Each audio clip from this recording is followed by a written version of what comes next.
Star Wars. And it's Mandalorian. happy. Yeah. And we're happy. Mm-hmm. Oh my God. We might get back to theorizing about Star Wars again. Just casually during dinner conversation. Mm-hmm.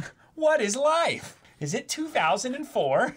All right, welcome everyone. We're Semblance of Sanity. I'm Caleb. I'm Jacob. And we're here for The Mandalorian, Season 2, Episode 5. This one's called my God. The Jedi. The Jedi. The Jedi. I wonder what that could mean. Filoni. All right, so watch. That cowboy hat wearing mad lad. Yep. I can see it now. You did it. Mando's gonna find Ahsoka Tano. He's gonna hold out Baby Yoda to her. Then she's gonna take Baby Yoda, cradle him in her arms, and throw him to the side. Walk off camera. That's. Did Ryan Johnson, like, assistant director this thing? Did he co-write this? Man, imagine the notion of being excited to see a Jedi in Star Wars. Oh my God. It's a novel concept. I know. It's a weird. novel concept. It's really weird. But, you know, I think they might be able to pull it off if they don't do anything too outlandish. It'll be tough, but like, yeah. Laugh all you want or cringe all you want at that. This is Snips. This is a character that we spent years getting to know over the course of not just the Clone Wars, but that time in between the Clone Wars where we were like, wait, the transition Disney, is it going to, work out? Oh, Rebels. Oh, okay. Fulcrum. Wait a minute. Ahsoka Tano. Wait. Okay, so but beyond that, Clone Wars Season 7. Wait, but beyond that? To go even further beyond? Even further beyond? And here we are. Here we are. Live action. Let's do it. Oh, boy.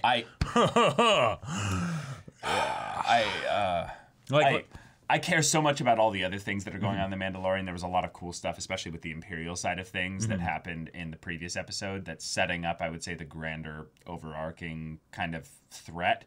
But it is also kind of cool that we could be getting basically the allies list expanded by going to Ahsoka Tano here. But this is also, I would say, stage one, big moment for our boy, Din Djarin, to actually potentially find a home for the baby. But we know, of course, there's 0% chance that she's going to stay.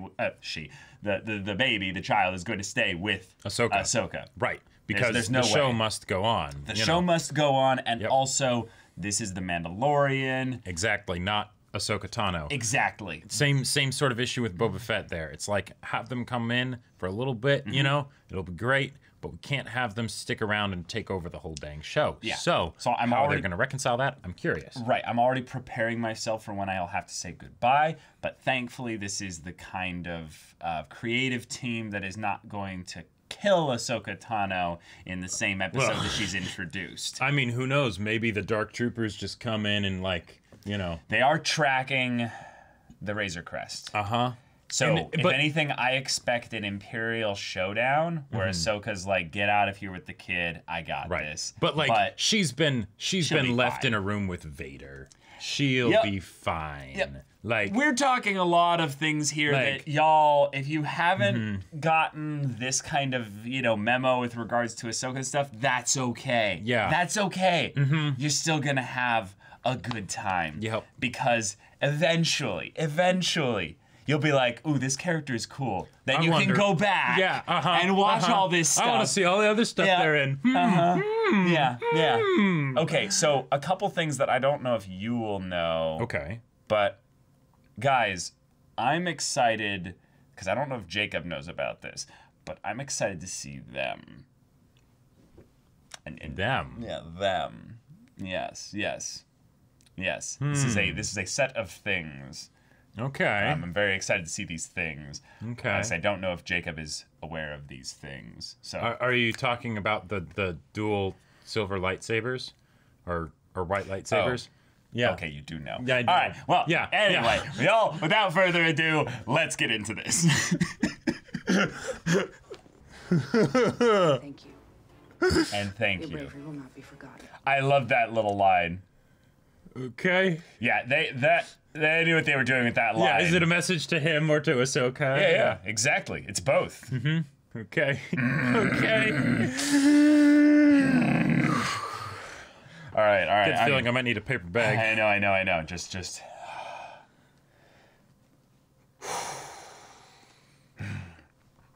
After this, all bets are off, dude. Yeah. There's. Uh-huh. They can do anything. I love the environment. Seems like Doesn't something necessarily look like a forest planet. Right, but it definitely looks like something that a Jedi could hop Hide around well in. from rooftop to rooftop and stuff. Okay. Oh, okay. No, it is a forest. It's just. Yeah. Yeah, it's bad. Wait a minute. Is this the planet that Kylo Ren goes to? Oh, right out the gate! Yeah! Oh my All god! right, just starting out right at the beginning. I was gonna say it was almost like I was thinking it's like a joke. Yeah, Ahsoka Tano is just attacking the whole compound, but oh my god! Yeah. Okay. Oh my god! This is so good. All right, so who are these guys though? Well, cannon fodder is what it looks like. No, they look serious. They look legit. Whoa. Well, yep. Wow. What's here that she wants? Yeah. Oh my god, she looks amazing. She looks so good. Yeah. Know what I want. Oh, I love the voice. You have one day to decide. what's the deal here then? Like, I dig the armor on the troopers. Yeah. Okay, they actually. Did you hear the clanking as they moved? Yeah, I think that might have just been their armor. Yeah, it seemed like they were like with like little servo motors and things like that. So either think they're part droid or it's powered armor. Yeah. Either way. God, every time they show the baby moving on its own, I know. I'm like, that's It's- incredible. Yeah, the puppet work is fantastic, but it's So also good. just so adorable. Yeah. And it's fine-tuned control, like, because theoretically he could like push or pull it and it would, do something to the ship, but no, Right, right. just slowly twist it off. Yep. Okay. All right. I really like this getup. Yeah. Okay, that shot with the lighting and everything. Oh, okay. That was a big Nice. boy. Yeah. I was wondering for a second if it was a Famba. Yeah, possibly. Say size-wise, it might be a little too big, but it's hard with perspective, you know? And it looks a bit too short. But yeah, And yeah. it's not on Naboo, so. Right. It's, yeah. But it is totally a Dave Filoni thing to have a massive creature in the background. Yeah.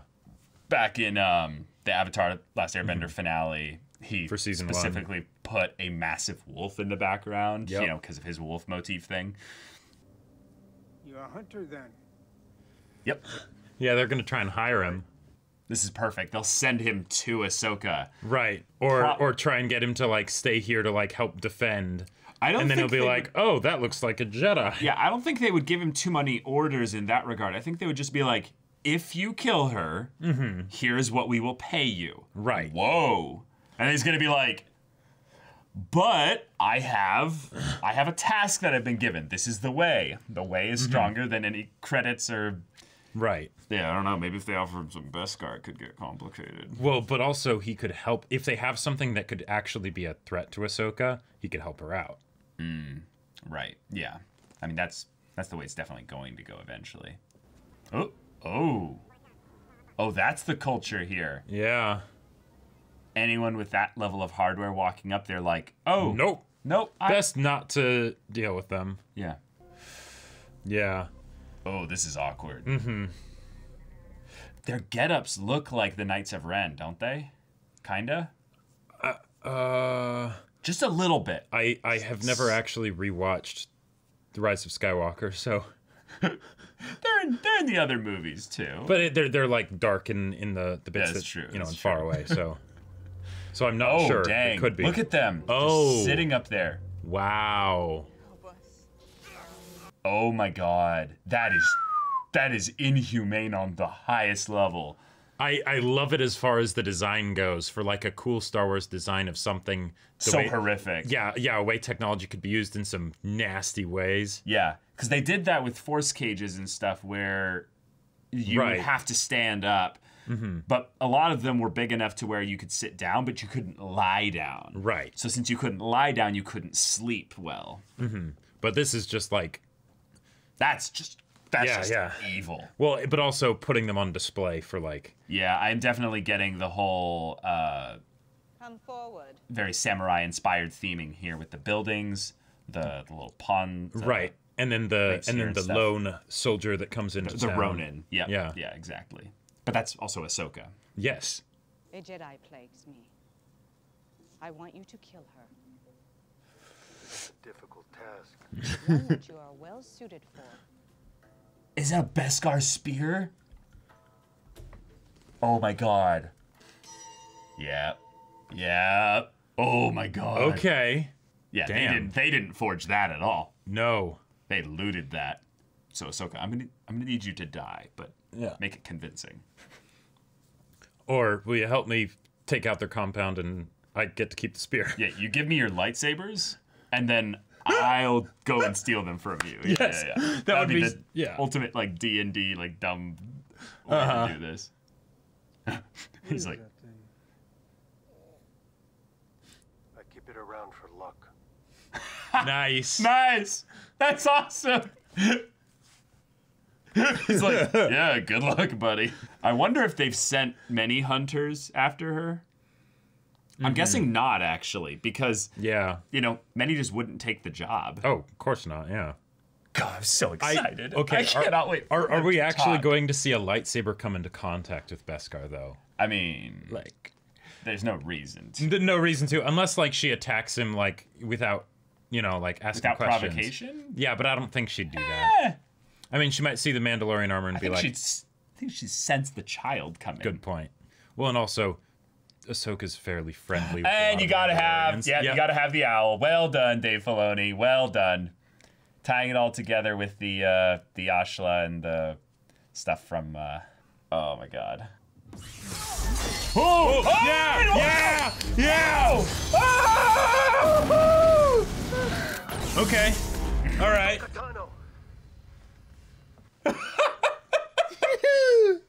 I hope it's about him. Yeah. Mm-hmm. Oh my God. Yeah. Oh my God. What is this, Caleb? We are. We are witnessing history, Yeah. dude. Yeah. This is it. I'm full. Mm-hmm. But I could eat more, you know? Yeah. Oh. This is just the appetizer. Yeah. Yeah. So she's gonna be either communing with it and or like trying to interact with it, but through the Force maybe. Hold me, give me a hug. I want a hug. Yep, yep. We gotta have everyone hold the baby and with the moon in the background. That is that's perfect. Grogu and I can feel each other's thoughts. Whoa! Wait. Grogu. Oh! Oh! That's his name! Oh! He was raised at the Jedi Temple on Coruscant. Oh. Many Okay. masters trained him over the years. He was hidden, Gotcha. alone. Oh! Right? Yeah, because he was with mercenaries and stuff when you found him. It is an energy field created by all living things. Mm-hmm. Yeah. Yep. Keep going. My task was to bring him to a Jedi. Makes sense. But The Jedi I'm no ordered that Jedi. a long time ago. I'll test him in the morning. Okay. Okay. Oh yes. All right. Yes. Yes. This. Uh-huh. I love it. Uh-huh. I Yeah. Yep. The ears like brushing up against the armor and everything. Yeah. But just God, this is a Togruta and it's Yeah. it's Ahsoka. Uh-huh. It's Yep. Now return the stone to me, Grogu. and But toss it's to my the ground. ball. Oh, he doesn't want to. Mm-hmm. Maybe he knows that if he does this, he might have to say goodbye to Mando or something. Grogu, Oh. take the stone. You should pull out the ball. It might... Use the ball. Yeah, use the ball. Use the ball. Use the ball, yeah. Yep. Good call, Caleb. Yep, Good call. Yeah.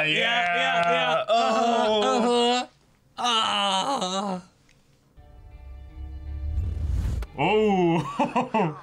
Good job, kid. He's like a proud dad. Yeah. He's like, my kid walked. Look at him. Cannot train him. Yep. Why not? I've seen what such feelings can do to a fully Yep. trained Jedi. Knight. Yep. I'll help you with your problem. If you see to it that Grogu is properly trained. Oh boy. That's There's oh, a boy. whole thing here. yeah. 2 HK-87 assassin droids and a hired gunfighter. Oh, come on. You can't just do that. What? A Mandalorian and a Jedi? They'll never see it coming. Oh my god. No, they won't. Oh my Oh, god. yes. Oh Yes. my god. This is... Yes. And HK droids and everything. Like, oh my god. Can you stop, Fede Filoni? Yeah. We can't take it anymore. This is so good. Just running straight forward. Yep. And she's up over the wall. Yep. Clean. Yeah, go. Oh, nice little bit of censored violence. That was genius. And it rolls off. Oh my god. Oh dear God. Oh my god. So I wanna put out something on a limb here. There's a possibility that those droids are Moff Gideon's things that he was making. Okay, that is a possibility. That is also, possibly what they also are. now Oh that my I'm looking God. at them, the shape of their chassis and the legs and stuff is very HK. It is. looking. It is. Yep. Yeah, like look at that. Yep. It even has that sort of off rusty red kind of. God, I'm so happy right now. Does he come in from above? Probably. Oh my god, that's genius. Yeah. Genius. Uh-huh. Yep. Dealing with the Jedi here, y'all. The next time I see someone try to kill a Jedi with a blaster, I will shoot them myself. Execute them. Yeah, And go she's door to door. she is angry. Oh my god. And then Mando comes in. Oh! Yeah! Guy in the house, he was gonna come help! Uh-huh. Oh! Yeah. What a guy! Oh my god. All right. Now all right. retrieve your bit of Beskar armor. Yep. Exactly. All right, I am. This is amazing. Fighting in alleyways, it's like no. Against the Jedi, you're done. Yeah. They need some kind of shock weapon or stuff. Oh, that was Yeah, I think that was that new Fox type gotcha. alien that Filoni designed back in Rebels. Yeah. Yeah, it's a montage at this point. Nice. All right. Oh yeah, that is We've never legit. really seen an agile droid before, or at least not in live action. Yeah, get that theme going in there. This is the part where you run away. So you're through with the Jedi. He sounds so confused. Yeah. Morgan makes me think of Arthurian legend. If she Right, doesn't, but- if she doesn't have the Force, I'm going to be surprised. Yeah, I don't think she has the Force necessarily. Dang, but yeah, Ahsoka's no Jedi. She's gonna Nope. kill her. I like that there's no talking. Mm-hmm. All right. Well, So that's far, it unfortunate seems we like don't a- get to see too much of the fight. Gonna But win. I mean, nice. okay, now we've got some actual fast-moving action.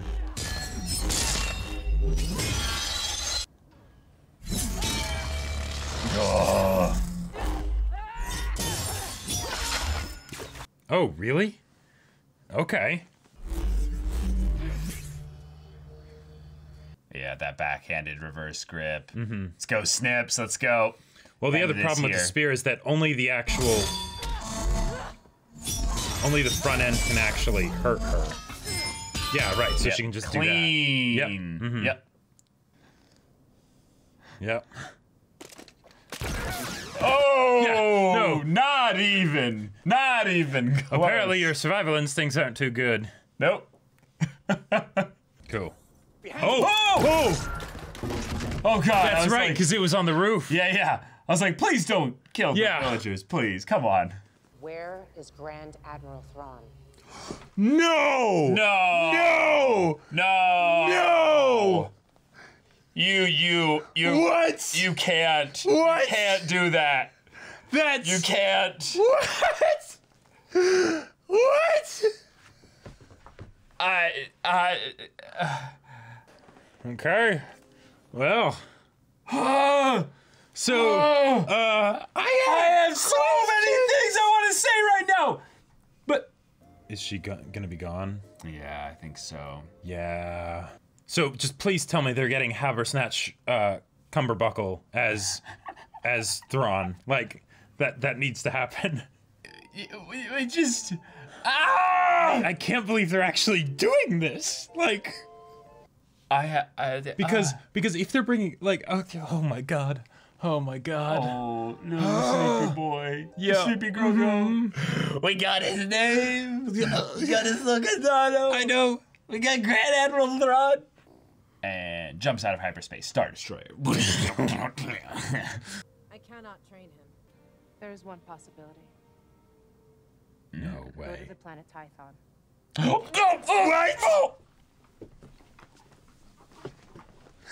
Oh my god! We're getting everything this episode. Oh my god! Choose his path. What? What? Oh, and Ashla Bogan. Chance a Jedi may sense his presence. May the Force be with you. The Force is with us already. I Yeah. don't. We're in good hands. Yeah.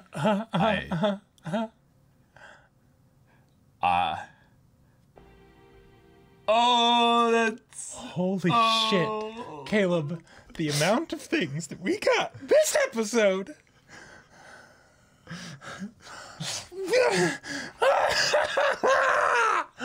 Woo!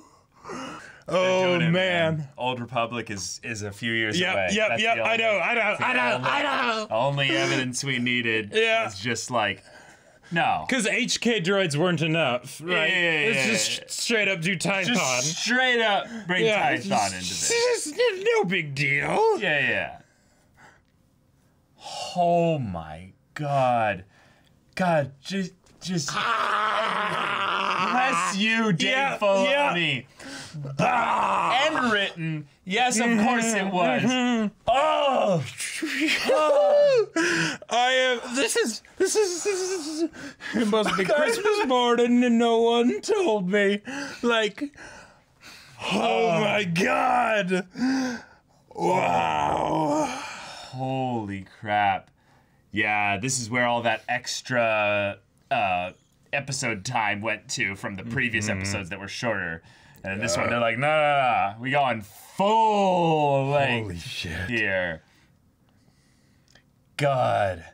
Yeah, I loved how many times they had just to sort of have a quiet moment. Oh, yeah, that's Between her the two of Rebels them. outfit there. Yeah, Oh. yeah. She was in her Rebels outfit for the majority of the whole thing there, but that was her cloak, basically. Yeah. Gotcha. Ooh, that's cool. Yeah. Him bringing life to the planets, like growth and stuff like that. That would be probably a thing that they were like, no, we can't actually show that because that's a form of That's a bit force too power much. that's a bit too Too it's much gonna cause- for right here. for right here, yeah. But I can't believe that I'm actually seeing this. Dude. Like, this is... Isn't it crazy that not only we got Ahsoka, but Ahsoka just kind of seems normal compared to all the I know, other right? stuff that we I know. got, It's too. like, yeah, no, Ahsoka, I mean, that's cool, but like, that's just the tip of the iceberg. We're not stopping there. We're going. We're going places. Right. What I can't believe is that if they bring up Tython in a post-Empire world, Mm-hmm. they're going to have to explain how there are, star lanes and, essentially hyperspace routes connecting Tython Yeah. to places, because Tython is in the deep core, meaning that if you go to Tython and it's easy, that means that the Empire had Also to have could've- gone to Tython. and it would have been easy. And Right. they just, they made sure it wasn't a and problem. even if it was tough, they would have figured out how to do it. I mean, Anakin is Darth Vader. There you go. They took over the Jedi Temple. So if there was a way to get back to Tython, Yeah. they probably would have had it. Yeah. Holy crap. Okay. Yeah, guys. This is why I was so excited way back when we heard that Dave Filoni was going to do a series called The Mandalorian. One of the things that Dave Filoni proved with his track record over and over and over again was that when he decides to create a story in the Star Wars universe, he understands how to make a good, simple story and Yes. just execute on it well with the characters. And that's good. But one of the things that's been really good is when he takes the things that he has added to the Star Wars universe, which are always additions, not subtractions. This is Right. one of the things that is really tricky when you're playing in someone else's universe. Yep. Is when you add something, you don't want to just take away something else because you added this. Right. And every time he's added something, it's just been a way to flesh out even more the things that we already loved that were Yep. in this universe to begin with. Then, when he takes the things that we know and love in the universe and plays with them, which is dangerous, by the way, because that's- he, as a fan, knows that he can... That's a lot of pressure. He can be under a lot of pressure to utilize it respectfully, and not just that, not just bring it up for the sake of having an Easter egg, but actually make good on that promise to Right. utilize it well. And every single time with this in particular, it's just been beautiful. Yeah. So So this episode, y'all. when Disney originally took over Star Wars and it started coming out with new Star Wars content and things like that, there was it was painful in a lot of ways for me, because it's like, okay, all this legend stuff, it's just gonna get thrown out, and that's, it happened a while ago, right? So I had plenty of times to come to terms with that, and a lot of the stuff that's been added has, not the sequel trilogy mainly, but there's been a lot of good stuff that's been added, right? Oh, plenty, and and the idea that I can sort of have both even if they don't exist at the same time, right? Where it's sort of the EU, the Star Wars Legends stuff, that's the Star Wars that I know and love, but then there's also this other stuff, but it's different, but it's still more Star Wars. So cool, right? And I think that was what we were most excited about in general with Disney, was just that we were going to get more Star Wars. Exactly. Even if it wasn't going to be exactly what we wanted, we knew there Right. would just be an unending stream of Star Wars. Yeah, even if the things don't connect, it's still more. Yep. But this is starting to connect. This is starting to connect, and it's connecting in some amazing ways. Like, I think I might have even said at a point in a previous discussion for season 2 that Dave Filoni is going to do so much basically hyping and like stuff that he slips in, so that eventually the Old Republic stuff just has to happen. Yeah, that was me too. Oh yeah, no, okay, I think yeah, that was me primarily, right? Because I've been talking about for a long time that the thing that they've been doing the most, really, through Dave Filoni, is that he's been seeding throughout, like, Clone Wars, all kinds of Old Republic EU stuff, and basically being like, hey, it's canon now. I got it in. I got it in. Yeah. Because they give him such freedom to be able to go and do little Easter egg things and stuff like that, as long as it doesn't step on, the original movies and things like that, which, by the way, the Old Republic is thousands of years prior. So it's all really easy clear to and drop good there. that in without stepping on the toes of the big overlords over there. And when you're also, the things that you're doing is turning your products into one of the biggest cash cows they have, then that probably gives him a bit more leeway too. Right. And thankfully, The Mandalorian Season 1 was that. The Mandalorian Season 1 took every Star Wars fan out there and just was like, hey, do you want to just hang out in this universe? Yep. We don't have any crazy agenda of the story. We don't have any big overarching plots or what have you. You're just going to hang out. with a a rogue, hunter, Yeah. and a little baby that's got that little bit of familiarity, but that limitless potential for something new Right. and different. And these two are just going to have a little, jaunt through the galaxy, a little adventure. Yep. Yeah, we didn't need much, and yet this is the here kind we of are. stuff where we're like, yes, this is totally baiting the fans in the best possible way. Best possible this way. Is, Like- this is going to provide so many clickbait YouTube videos Oh, for I know. like channels and I know. stuff out there. It's just so much. Like There's the fact so that many things So in the here. fact that this is one of the things that I love about how they executed on this. Okay, so the whole idea of Ahsoka being in season 2, right?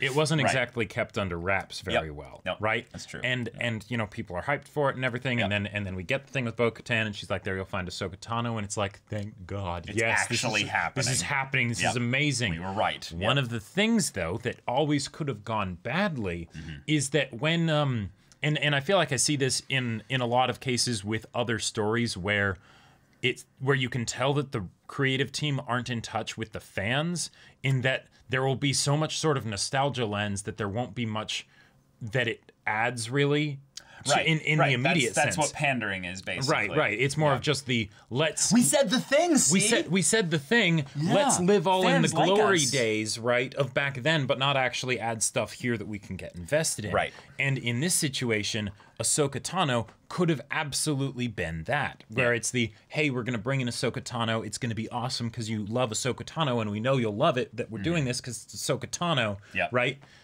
But no, Ahsoka Tano, yes, was fantastic this episode, Yep. but she was just one of the things that was here, right? Right. And so Yeah.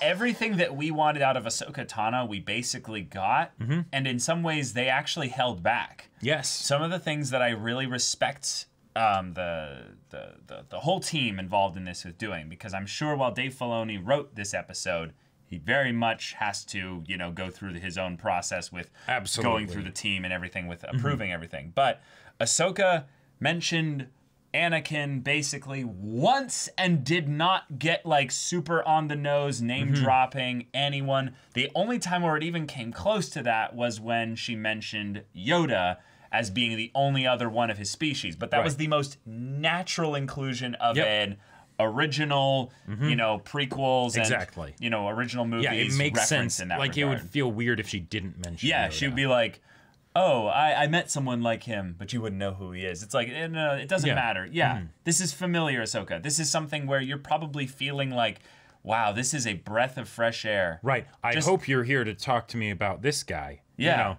yeah, because that's a whole thing right there. So, Ahsoka, also, we got her like in the first like few minutes of the episode. Like practically the first like 30 seconds if you don't count the intro and the title previously bit and all that. Yeah, Yeah, right. Yeah. Just Straight up. be a There- badass There are and her. awesome. There are her silver lightsabers, white Oh, lightsabers, yeah. whatever. Uh-huh. Yeah, Yep. they're right there. Yep. Yeah, it's her. And she's Yeah. in. She's in basically the same cloak as at the end of Rebels, basically. Yeah. No problem. no big deal. Yeah. You know? Who are these people that she's fighting? We don't know. We don't care yet. But Uh-huh. no, this is just something you guys waited. You guys are here. Yeah. Thank you for supporting this show. I feel like that's what Filoni is basically saying. He's Mm-hmm. like, guys, he's like, I owe so much to you guys. He's like, I've been so excited to do this, and he's like, I finally got the green light. Like, he's been wanting Ahsoka in live action Oh, yeah. forever.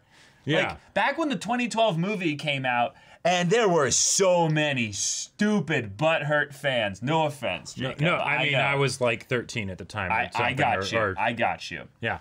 And I'm not gonna pretend and say that I was extremely gung ho about Well, Ahsoka initially Right. either. The premise of Ahsoka, it's like, well, hold on. The Yeah, execution. Yeah, the execution was something that was just a promise that just kept on delivering, and it was something that took a long time for everyone to fully come around. Right. But like that Yeah. that Clone Wars season 7 finale, like that doesn't bring tears God. to your eyes. Yeah, that was. I don't know what will. The Clone Wars season 5 finale, that doesn't bring even more tears to your eyes. Yeah, Like, most of my favorite Star Wars stuff is actually in the Clone Wars at this point. If we're talking about things that are like either TV show or movies, not like game stuff, you know, because that's yeah. Right. That's hard to quantify. Yeah. Or books or things like that. So, but yeah. Yeah, the shows are at this point starting to eclipse the movies in certain realms of enjoyment because it's playing in a universe that we've already spent decades of our life in. So that means that when they do things like this where someone else isn't going to freak out when they hear HK-87 droids or something like that.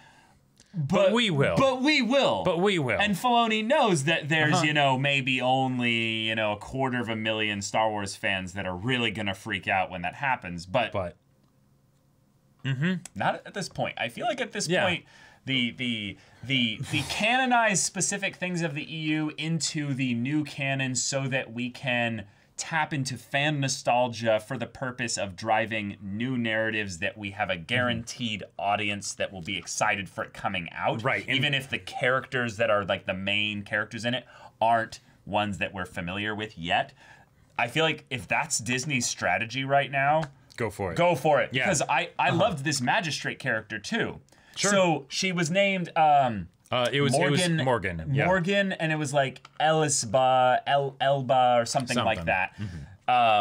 So I loved the whole samurai aesthetic of her being the ex-imperial, right? Sort of evil ruler that has their own, sad little king of a sad little hill kind of a situation going on. But she has basically I walk the walk. I do not make.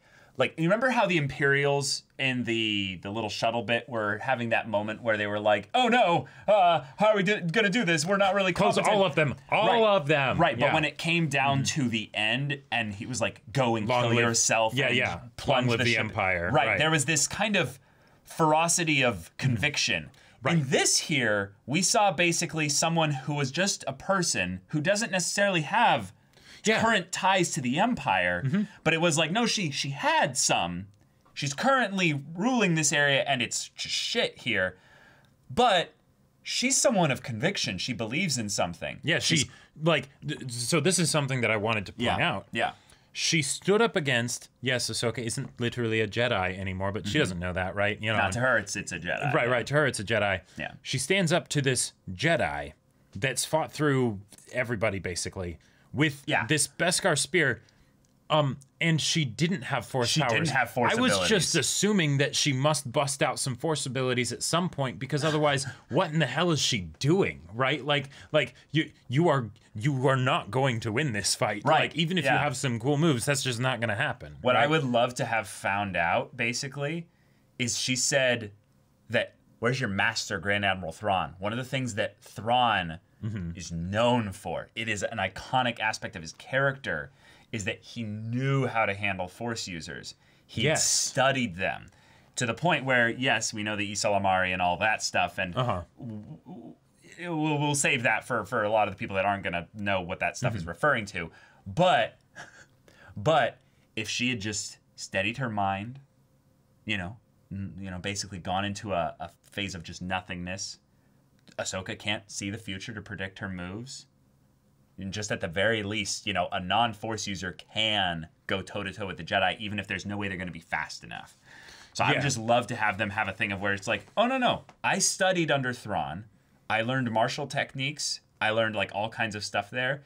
And, I have no fear going up against a Jedi. Right, and the fact that, because... But, of course, she couldn't win. Right, the one thing that did enough. feel a little bit lackluster in this episode was the actual duel with her at the beginning, where it's just like, cut away a lot. Well, cutting away a lot, and when we got back to it later, and they were doing actually like a fast exchange of blows, it's like, okay, cool. But at the beginning, it's like they're doing like one block, and it's just like attack, block, attack, block. It's oh, okay, I think they're going for more realism, less than the Star Wars stylized, ridiculously choreographed stuff that we get from the prequels. Well, sure, but I can't imagine I would see many fights in reality and Star Wars. It's weird. Of course, most fights end in 2 blows. No, right. But so the explanation that I gave in my mind was that they were sussing out each other's defenses. Right. Right, and then that's sort of what was going on. And then, of course, we have the fight later, and she ends up getting beaten. But she did get rid of one of Ahsoka's lightsabers, which I was surprised by. So good on her.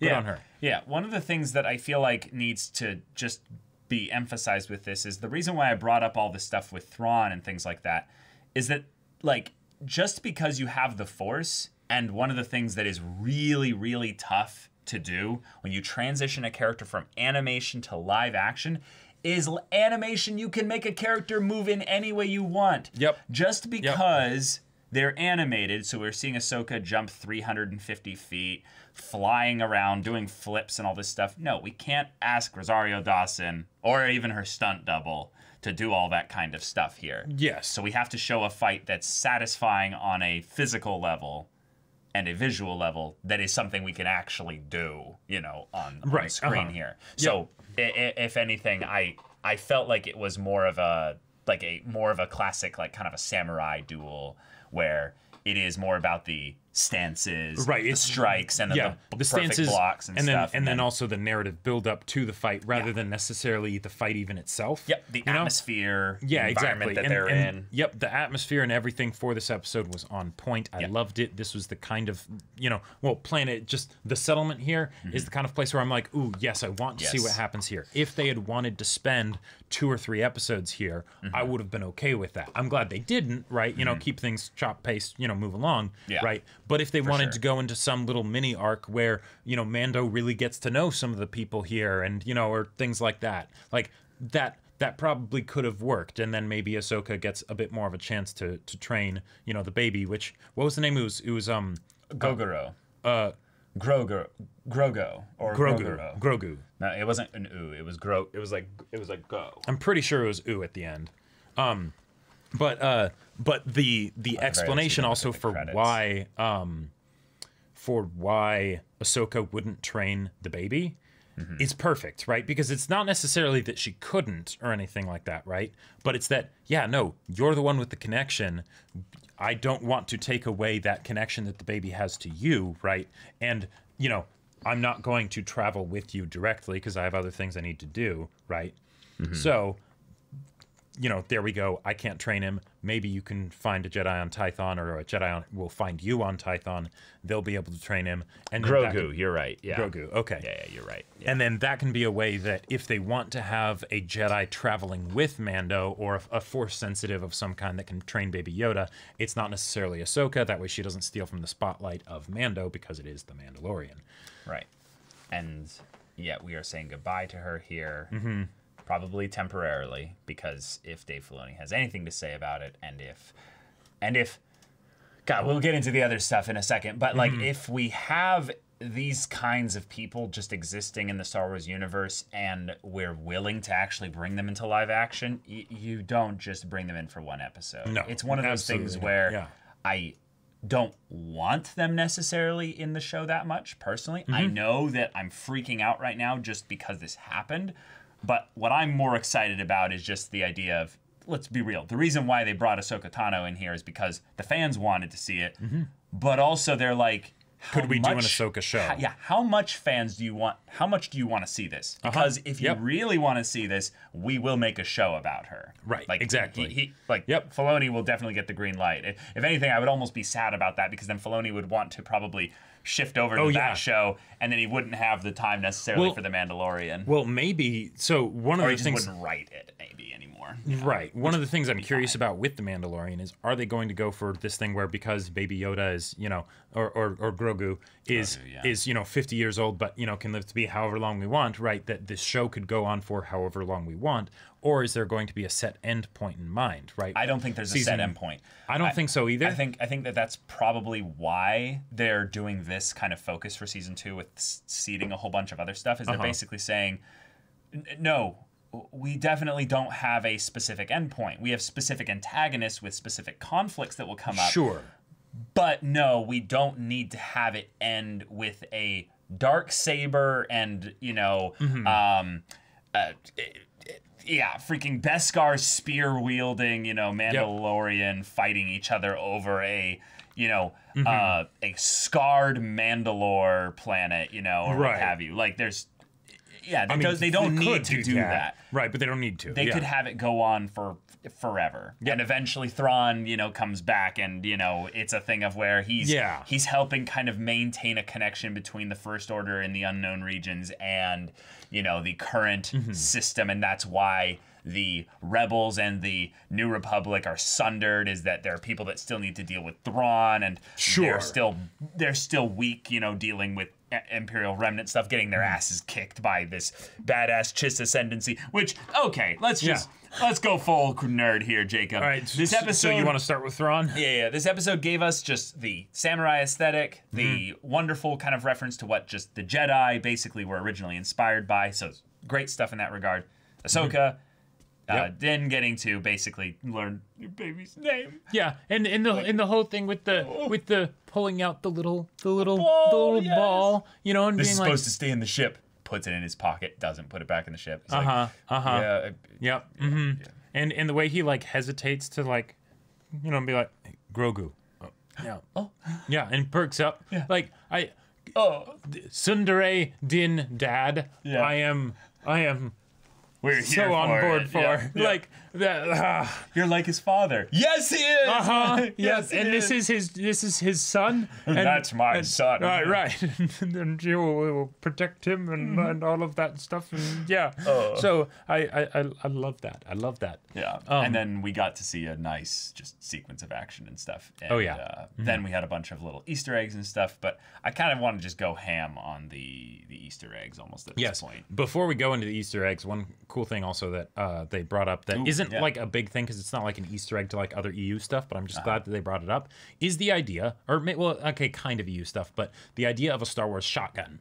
Because that's not really gone into much, right? Sure, yeah. But the idea of like, hey, yeah, a shotgun is a thing in our world. Why wouldn't it be a thing in Star Wars? But it makes it kind of weird as far as firing it, and they only had to fire it a couple times in this episode. Right. But as far as just like the aesthetic of it, I love it, and it's just it's cool It's stuff. pretty cool. It's pretty cool. Yeah. So, all right. Okay. I think we should talk about Thrawn first. So Yeah, deal Thrawn with is the elephant in the probably room. one of the most prolific EU characters ever. So Yeah, basically. this is a weird one with a lot of history. So this goes beyond me being a Star Wars fan kind of thing. The Grand Admiral Thrawn stuff is something that goes back to Timothy Zahn's Heir to the Empire trilogy. Yep. And old classic Star Wars fans, who were there in the theaters in 1977, 1980, and 1983 and all that. This was one of their first moments of where the extra info in the Star Wars universe built a character entirely out of nothing. Yeah. A lot of the other ones were derivative and were more fan fiction regarding what was Luke doing in between episodes 5 and 6. Exactly. That kind of stuff. Yep. And that stuff is great too, but quite frankly, Timothy Zahn's whole Heir to the Empire thing and Thrawn and all of that stuff, that's kind of what started a lot of the EU. Because there was a long time between episode 6 and episode 1, right? A long During time. that time, we had because there were always little bits of, basically fan fiction and such that, came out around, Han and Leia and Luke and things like that. So much But- stuff, yeah. But because the original trilogy was then over, Yep. those kind of ended as well. There wasn't much of a reason to bring in more of it, right? It's like, okay, you did it, it's great. And then there you go, that's what there is. Yep. Then Zahn does this thing, Heir to the Empire. Boom, Yep. there you go. It came out, guys, just before I was born. Like 91. It's an Yeah. old thing here. And that's a long time after Return of the Jedi, too. Yep. So pretty much Star Wars stuff had, from what I can remember, from what I've gleaned, it had mostly sort of fizzled out. Like not Star Wars as a brand, but like all the extra Star Wars stuff. But then this came out, Yep. and all of a sudden everything changed, right? Everything it changed. It was like, okay, this stuff can be really good and can garner enough of its own thing, even though Luke, Leia, and Han were still very much main characters in the story. It can still garner up enough of an audience that Right. it's its own self-sustaining enterprise within Star Wars. Exactly. Right? And that's kind of the main point about why a lot of EU fans were upset when Disney took over, because they were like, there are stories that are closed loops. Basically, they're perfect systems in that they don't need the other stuff in order to be good. So there's You no could be reason for it to be rewritten. You know? Yeah. Exactly. And Timothy Zahn's Heir to the Empire trilogy, and there's some other spin-off books and stuff Mm-hmm. as well. But God, it's been so long since I've read those, but they're so good. The thing that was really special about this was that they created a character that was probably the first legitimately good Star Wars villain. Now, I am wearing, in my opinion, one of the best Star Wars villains and characters in general. But let me preface this. A lot of what made this just legend so legendary was his look. A lot of the depth surrounding him is in that kind of the EU stuff of just like, thinking back to the original movies and stuff, and the very human story of the father and son connection between him and Luke that is mostly handled in Return of the Jedi. Return of the Jedi, in probably one of the best scenes in Star Wars when they're on Endor and he's, I see you've constructed a new lightsaber. It's too late for me, son. Yep. Yeah. All those lines. Yep. That's where the meat of what makes the Star Wars family theme just so strong. Right. Before then, it was basically Darth Vader is this really good at being an intimidating, scary villain. Right. But not too much beyond that. Yeah, he is a force, pun intended. He is a dark, symbol exactly. Yeah. And that was kind of what he represented. Then they brought in the human element and made it so much more exciting. But Thrawn had layers as well as all the presence as well that wasn't necessarily connecting him to any of the original characters. He stood on his own two legs in that regard. And he wasn't a Force user. He wasn't a Force user. Oh my God. He doesn't have a lightsaber. He doesn't have a lightsaber. And he's a bad guy that's actually a serious threat. Yeah, a serious threat. He's competent in everything. Like, what? We can have someone, because, this is post episode 6. This is Luke. Luke already defeated Darth Vader, right? How do you have a villain that goes up against someone like that? Well, yeah, Thrawn, he seemed to do it just fine. You know what I just realized? What? They told us that this was a potential Thrawn thing by the time that this is set in. I 5 years believe this post is episode 6? actually 5 years post episode 6. Uh-huh. Thrawn returned in the OG EU 5 years after the fall of let's Death Star. Can you double check that? I can double check that, but I swear to you, yeah, because that is kind there of it is. Boom. 5 years after the Battle of Endor. Oh my God! So this was planned from the beginning.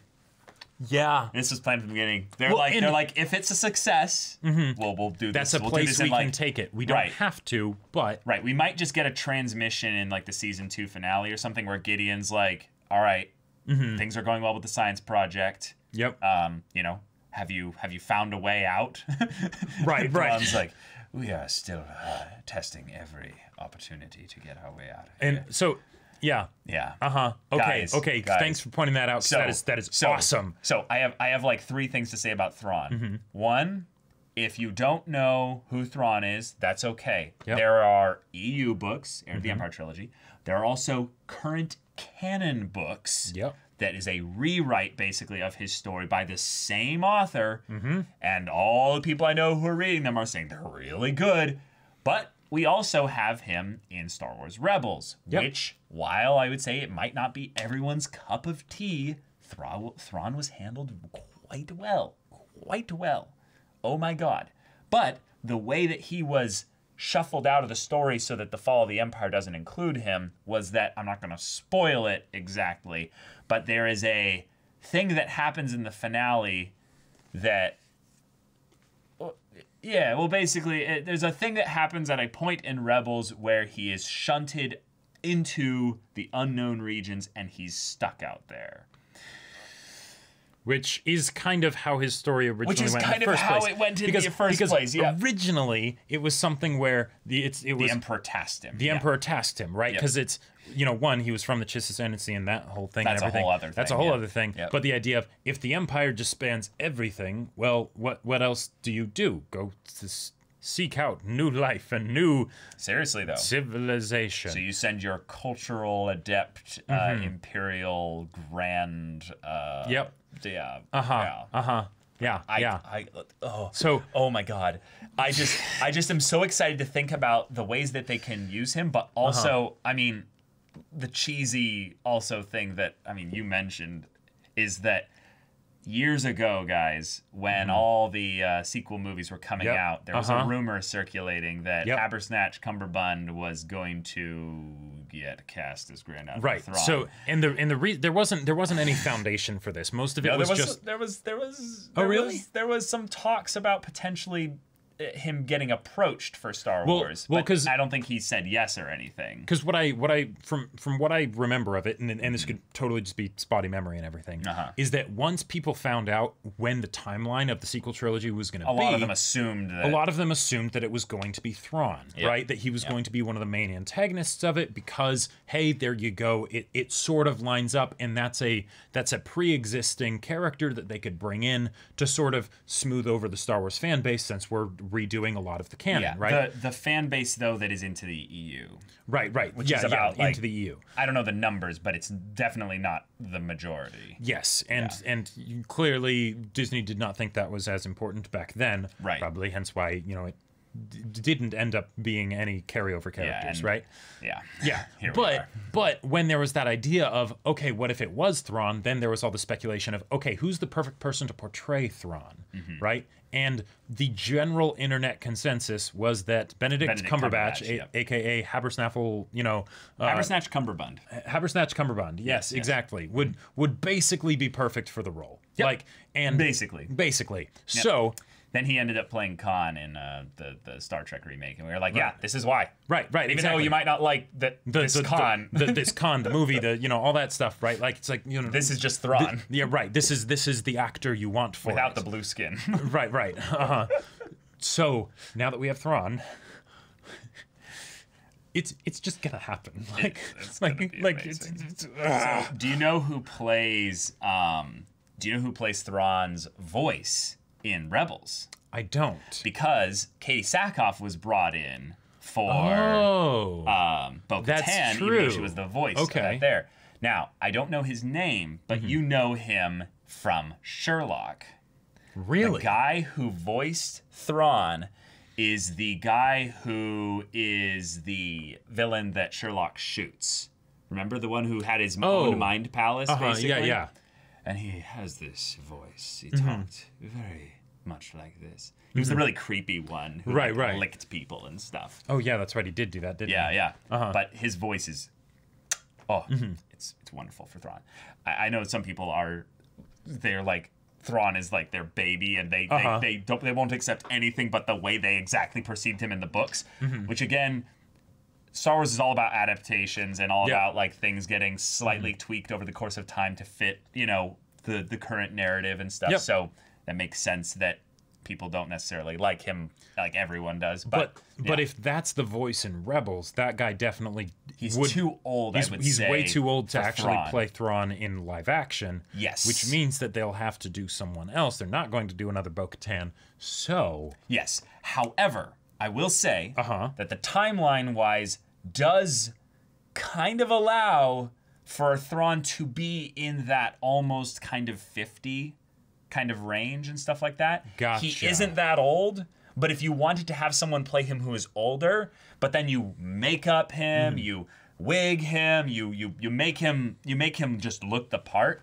If he can just nail the voice, that is primarily the most important thing about Thrawn, is that his charisma and intelligence has to be perfectly melded. Yeah. So maybe you need someone that is in that like high 30s But range. I think but that's we'll see. about what, like, I don't know off the top of my head how old Benedict Cumberbatch is, but Benedict Cumberbatch should be like the perfect age. yeah, exactly. Thrawn, Like it's like this is the But stars. I don't know if they align. can afford him. That's another thing. Like, I mean, Benedict Cumberbatch just coming in as a cameo, maybe. I think they could do it. But if he's actually like a serious like portion of the Empire storyline that's going on, Right. I don't know if they could actually I do that think without they it being could his do it. own show. Okay, you know? maybe that. Well, okay, Like, so it's more seating for his own. so yeah, this is one of the specific things show. that I'm wondering about. Yeah. Moff Gideon. Yeah. He's the sort of main antagonistic force that I see in this show, Yep. right? And if there was a, if He there has was the a, Mandalorian weapon. he has the in his hand. Mandalorian Yep. weapon. He's the one that's after the child. It started with him. It Yep. can end with him, Yep. right? He's a So- Darth Vader wannabe, Exactly. which is what all great Star Wars villains can base themselves off in the initial Yep, bit. yep. Yep. If you're gonna rip off something, rip off something. Rip off good. something good. Yep. So, one of the things that I could see happening is that because Mando, his conflict is too small scale to allow for Thrawn, right? Oh, yeah. Because you know how He would never command fleets. No, exactly. He never command fleets or anything like that. So at most, Mando could maybe be in another show where the scale is that big, and then he's involved because something or other, right? Maybe, but I don't think that's going to happen. Star Wars cinematic universe of TV shows. I know. Where we have a bunch of TV shows that all slightly reference each other. Yeah. Do it, Disney. And Favreau, Yeah. Favreau is like the kingpin of that whole thing, and he kind of leads it. Yep. He has experience in cinematic universes like that with Marvel. He is really? the Iron Man guy. So, Yeah. And if he has a good team of people around him to where it's not just any one person kind of being the brain, brainiac of the whole thing, kind of keeping it all in check, I think we're in really good hands for future stuff. Oh my God. The Thrawn stuff alone just gets me so excited. But let's talk about Old Talk about some of the other stuff. Old Republic. Yeah. So we got got HK droids. Yeah. We had 2 Old Republic things in this episode. Another thing that is a Filoni thing that he's been constantly doing, and I would say this is just fun. This is fun.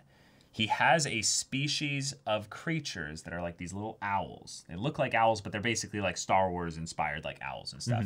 And they are beings that basically go around and they just observe key moments with regards to individuals of the Force interacting in strong ways. Okay. And they've been seeded throughout Clone Wars and especially Rebels. Gotcha. But like they go back to like the Mortis days. Oh, damn. Yeah. Okay. Yeah. So like that level of stuff. Uh-huh. So one of them showing up here where Ahsoka was and potentially having Tython coming up.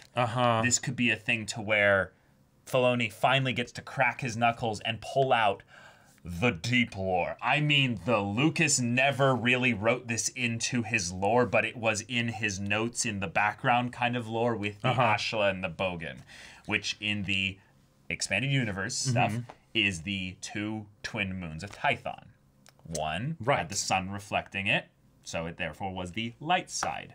People would meditate on it, and they would learn aspects about the Force. The Bogan showed the dark side of it, so that's the dark side, and it was the inspiration for that, and that's where they got the dichotomy of the Force having these yin and yang kind of components and stuff. There's a whole lot more to it than that, but this is like, this is not character lore where we're bringing in a reference here. This is the just old fundamental. Yeah. Yeah, exactly. Like the Mandalorian is citing the deep speech, the old ways, and we're like, Yeah. So do you really mean it? like because with Star Wars, planets are one of the big things in Star Wars where they aren't often canonized. True. The closest thing we've gotten really is things like Moraband, Yeah, that was where awkward. it's like, that was awkward. Where it's like, okay, Sure. Disney It's won't let us Korriban. actually call it Korriban, but it's Korriban, Yeah. And then we have things like seeing a Selkath in Clone Wars, and it's like, oh, okay, so Manon is a thing. Yeah. Right? All right. Awesome. Cool. Yep. Good stuff. And they've been doing that, I would say, just throughout. It's peppered. It's nice. We even had Malachor 5 freaking in Rebels. That's right. That's right. Oh man, which Like, they've been seeding- they've been that's seeding a the cool Mandalorian planet Wars. and story behind that. And Yeah, everything. there's a whole Yeah. mess of Mandalorian versus Jedi madness in that whole thing. Yeah. So they've been doing this for a while. But Tython is one of the newer planets in even the EU. Yes, because didn't it start with SWTOR? It started actually with the Drew Karpyshyn Bane novels, baby. That's right. Yes. Yep. Yes. Bro, Yep. like, Yeah. this is where I just get to have my moment of like, okay, guys, I have seated at the So anyway, keep going. Bane's a canon character, right? Yep. You know, and Yeah, so they can do whatever they want with that. It's just the name. We don't. Yeah, that's old news. Yeah, We it's knew old Bane was news, right? canon back in But yeah, Wars. Ossus is already a thing, but Yeah, that's been but canonized for a while. Tython, yeah, that was originally in the Bane books, and now it's here and all that stuff. There's a whole lot of other stuff about that. Mm-hmm. There, if they bring up other things that were first established in the Bane books, well, not first established, but like I mean, Revan's, Dude, Revan's dude. on the table. Dude, like, Revan's been on the table for like 6 years. no, I know, but we're getting closer. Actually, closer to like 4 years, but yeah. But that also combined with the HK droids, which so Getting closer. HK-47. Getting that's closer, guy. that's a HK hunter killer, fairly basic, standard, all that stuff. But wasn't HK-47 a droid that Revan built specifically? Yeah. I think that is how it goes. Wait, you're telling me these droids have a specific origin point? Yeah. That, Which and the idea that the HK. Okay, so this is very Oh specific God, stuff. we're going so No, deep here. So one of the things with the KOTOR games, there was KOTOR 1 and then KOTOR 2. KOTOR 1 was basically A New Hope with a really cool twist and all that stuff, and it was great, right? KOTOR 2, unfinished game, lots of cool stuff in there. One of the things that wasn't in the original game that was there, but it needed to be put in a patch basically because they weren't able to properly finish the game, was the idea of the HK droid. factory. Yep. Because HK-47, amazing character, let's introduce these HK-50s, right? All this stuff. But then, how do you have it go beyond that? Well, in this HK-50 factory thing, there's a thing where you can basically restart the factory and get it going again for the next model of HK droid, so it doesn't just stop at the HK-50s. So if you have HK-87s, that's also kind of sort of maybe canonizing the fact that happened as well, maybe, or that there was a connecting point. I would say or, that's way too deep. That's way too deep. There's so much random non-canon stuff regarding the HK droids in general. That's But the true. big thing that is being seeded here, and this is just blatantly obvious for anyone that is a fan of the Old Republic stuff, is that Star Wars as a brand needs a new setting to spend its time doing stories in. Because eventually they will fill up the around We're the gonna run original out of trilogy. space, basically. Yeah. So if Disney is smart, which let's be real, Disney knows how to make money, so they've got smart people. Yep. They need to prepare us being all the fans, Not just the EU fans. not just the EU fans, not just people that played Knights of the Old Republic or whatever, because Yep. a lot of people don't give a frick about a video game, which Especially is if it very came out fair. 20 years ago. Yeah. it's- Okay. So, you want to have the Old Republic? Fine. Let's make it the most seamless transition to where when people are like, oh, we're doing a movie in this setting where all these things are being referenced, we go, People oh, aren't- yeah. okay, Like, cool. I'm already slightly familiar with this. Exactly. People aren't just accepting of it; they're excited about it. Exactly. Yeah, they're familiar. So it's It's a tease. It's a Yep. goddamn build strip up. tease. We're yeah, gonna butter us slowly up, just- like baste that turkey, like Whoa. all of the descriptive adjectives that can Yes. go into all kinds of potentially lewd territory. Do it. Yep. We are We're ready. so ready. We are hot and ready. Like yeah. let's just Let's go. So Tython, being a planet that we can see the ruins of, Yep. when we go back 4,000 years, we can see that it wasn't always a ruin, that thousands of Jedi trained there, that this is where the first Jedi fell. This is where everything started. That's such a fun idea for not just people that know about it, but for anyone who's, just seen, the original trilogy and they remember that time where Luke first ignited the lightsaber and Obi-Wan, known as Ben at the time, was just talking about for over 1,000 generations, the Jedi Knights are the guardians of peace and justice. The Old Republic. One of the first times we got hard exposition in Star Wars ever was regarding a time period that we didn't even get in the prequel trilogy. Right. The we saw prequels went back. The end of it. We saw the end of it, exactly. We saw the night. We saw the descending sunset of Yep. the last twilight. days. Yeah, exactly. And 1,000 generations, that is the 25,000 number. That's where it came from for all the EU stuff of how long has, civilization been a thing on the galactic scale? Around 25,000 years. For some, I think it goes back as far as potentially 32,000 years, but I think it's 25,000 is what they're going to go for.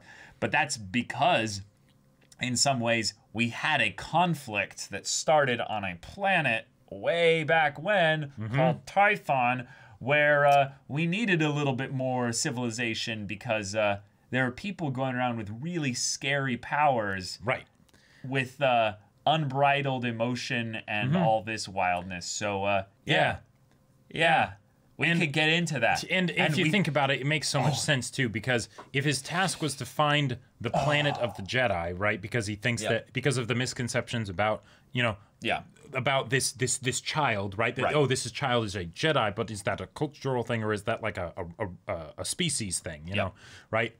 Find the planet that's the home planet for the Jedi. It's like, okay, well that's Tython, but like I didn't think they would actually go there because I thought it was all just based on the preconception, right? So then it would be like, oh, okay, we just find a Jedi, get them to train him, whatever, things like that, right? But no, we're actually doing this. We're actually doing this. Okay. So, all this to say, guys, this episode gave us so much little things to seed the fact that not only should we be excited about Star Wars, like the people that are going to recognize this stuff are going to be excited, obviously. But those that aren't going to recognize this are basically getting there's a universe out there that you are going to get introduced to more and more over the course of time. And even if you're not in on the reference and stuff, That's okay. that's okay because this is not going anywhere. This is, I mean, not. Let me rephrase that because what I meant was, this is going somewhere, but Star Wars isn't going away. Right. I feel like there are a lot of people that legitimately were worried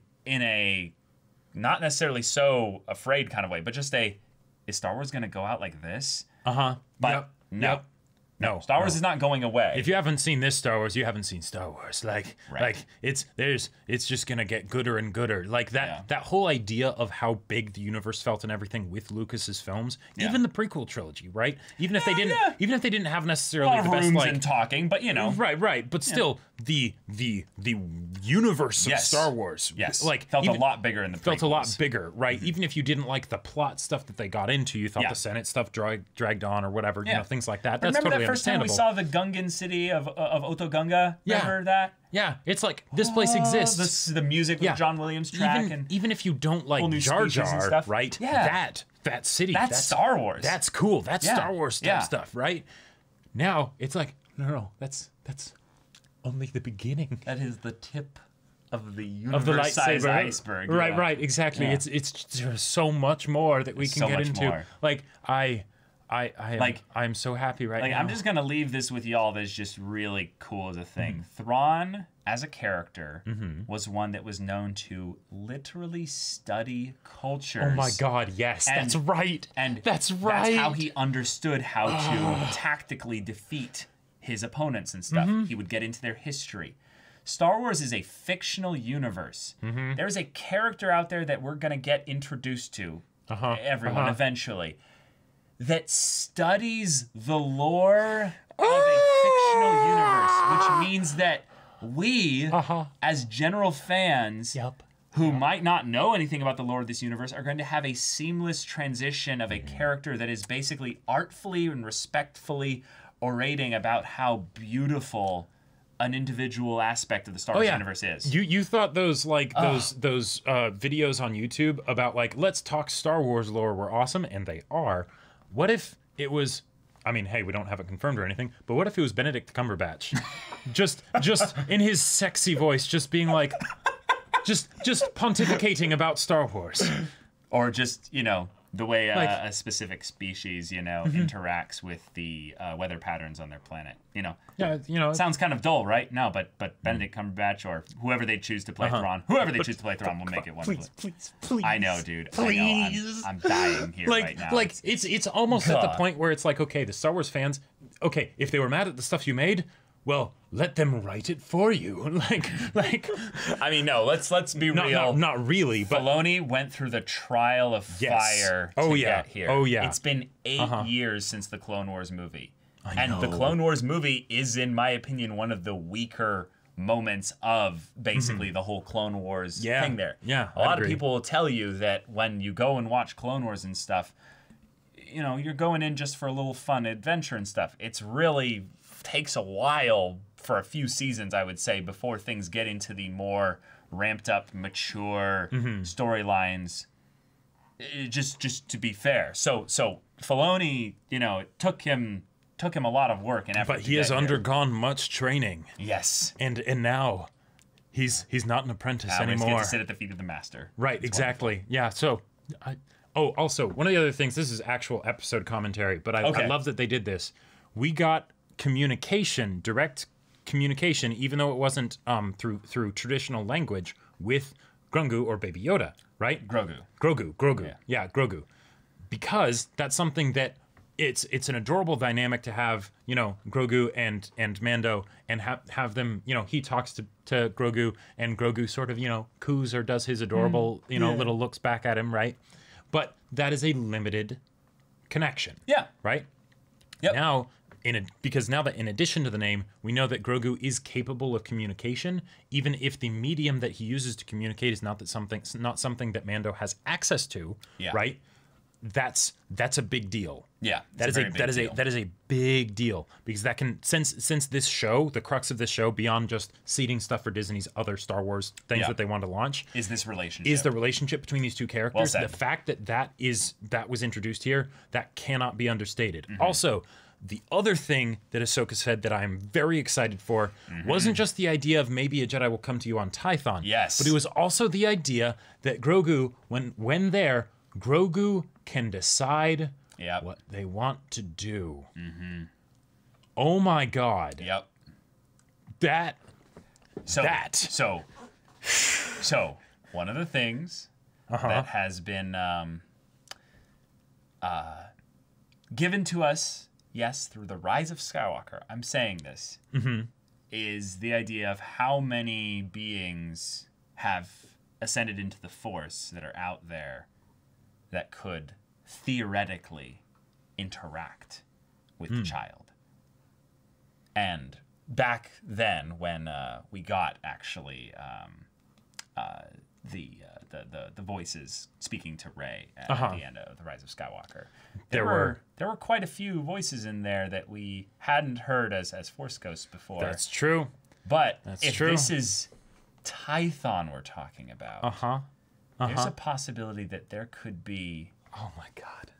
any number of characters to the point where if they wanted to, and this could be really fun, you guys, you can do this. If you're really bold enough, you can do this. This might not be smart as like a marketing thing, because it's a promise that would take too long to commit to. Sure. But you could show us characters from the Old Republic and just have it be an actor that we at the very least could go, oh my God, that's so-and-so. To Right. where you're like, this is an important character in a series that is in the mean, early stages of development, so we won't Right. see it for 7 years or something. And you maybe know? they're not even a main character or something. They're They're just like a side a character, Jedi connecting Master character. or Yeah, something. yeah, exactly. Right. But if they wanted to. But if they wanted to, they could. They could. And that would be a fantastic launching point for it. So, and also they're even though it's in Clone Wars, so it's a very different thing. They having a voice cast for a character is very different than having a face. Very right? different. Very different. A lot but, more acting than the visual sense. Exactly. But that is how we got Bane. Now, So we could get a Jedi equivalent. we could get a Jedi equivalent. Now, it's a very different thing because animated versus that and whatnot and things like that. So Yep. they don't have to, right? Yep. But they could. They could. You know, it'd be really cool. You know, it'd just be really cool. No. Go for it. No, so this is one you probably just no one really cares about this. But we could have it be another member of Yoda's species, Oh, and it could just sure. be one of those moments of like, oh, and there are other Well, there was one of One- Yoda's species one in specifically. in KOTOR 1. So just saying. Yeah. Now that wasn't on Tython specifically, but No, it's no, different of course planet. not. But who But you cares? don't have to have it be that either. It's just, Exactly. you know. Yep. Yeah. Yeah. But anyway, Oh y'all. my god. Oh my god. We got fed here. Yeah. It feels so weird having just our whole turkey, Mm-hmm. bonanza the other day, and now we're like, here, now gorge yourselves on the exactly. Yep. fattening up of a Star Wars fan. And if you're fattening us up for Slaughter Disney, then take me. Take me now. Yeah, I will go happily. I am being led like a pig that is pleased and Yeah. like let's I'll distribute my bacon wherever it needs to go. Exactly. Yeah. This metaphor is getting weird, but y'all, yeah. Y'all, it's a good day. It is. It really is. I hope you enjoyed sticking around for this long of a just ramble nerding rant out. on nerding out on everything Star Wars right now. But guys, thank you so much for watching this episode's reaction and discussion. Let me know in the comments if you found something particular that you wanted to talk more about in the comments and stuff, because I just kind of realized that, wait, this is a, episode by episode show coming out and stuff like that. I can jump into the comments for at least a little bit. Yeah. Do you want to do that? That does sound like a lot of fun. Yeah. So yeah. Discuss what are the things you wanted to discuss. You'll see the heart symbol come up for the first time in a long time in our comment section. But like a whole bunch of the comments that are these types of discussions and things like that, so they get pushed to the top. Yes, like exactly. those ones specifically. But I cannot wait for more of this show. I can die happy. Not quite, not yet. We need to see this stuff keep going. But I feel like, dude, oh my god, like the next 10 years will basically just be this moment. Just getting capitulated. I can't even think about that, because thinking about that takes me to places that We're gonna be those boomers, Jacob. We're gonna be those boomers. I will happily be that boomer. Yeah. Happily. I am a happy Star Wars boomer in training. Yep. Yeah. Guys, I really feel like one of the things that I want to shout as a message to Star Wars fans is we can get a really bad rap. Yes, we can. We can get a really bad rap. Can. Just like any fandom can. Especially when they get big, like Star Wars fandom is. And this is a point that I could see very easily getting abused here. If you are someone who is excited by all these references and someone is not getting it, or even more so, is actively disliking that there's this whole in-crowd that knows all these references and stuff like that, be gracious and just offer as an invitation if they want to come into the know with all this stuff. Because they might say no, but and we as okay. Star Wars fans need to build a good culture surrounding this kind of stuff happening. Let us help pave the way for the so that Old we Republic can movies pave the way that for will all eventually the good come stuff out here. Yeah, Yeah, be selfish with it if you need to think about it that way. Right. But also, let's be some good human beings with regards to this and be good ambassadors for a fandom that is just so damn happy to get all this good stuff. God. That's my missive to all of you. May the Force be with you. Yeah. If you want to see the next one, we'll see you next week. If you want to see a full-length timer version of this reaction, go check out the link in the description below for our Patreon. Help support the channel and everything like that. But it also gives you access to our Discord with any level of support, where you can chat with us and the other members of the Discord there about Star Wars in general, just EU, all that stuff, whatever. We can talk theories and all that. And also, be sure to check out our Twitch channel. Yeah, so we stream Monday through Friday at 3 p.m. Pacific time for each of those days. Same time, keeps it nice and convenient. Mondays we do podcasts. Tuesdays are One Piece dramatic manga readings. Yep. Wednesdays and Fridays, you do gaming. Yep, I'm playing Hades right now, which will be followed by Cyberpunk 2077 in December. Yeah. And then Thursdays, I do gaming, which at the moment is Persona 4 Golden. Yeah, so if any of that interests you, we'll see you there. But until then, we're Semblance of Sanity. I'm Caleb. I'm Jacob. And we'll see you all next time.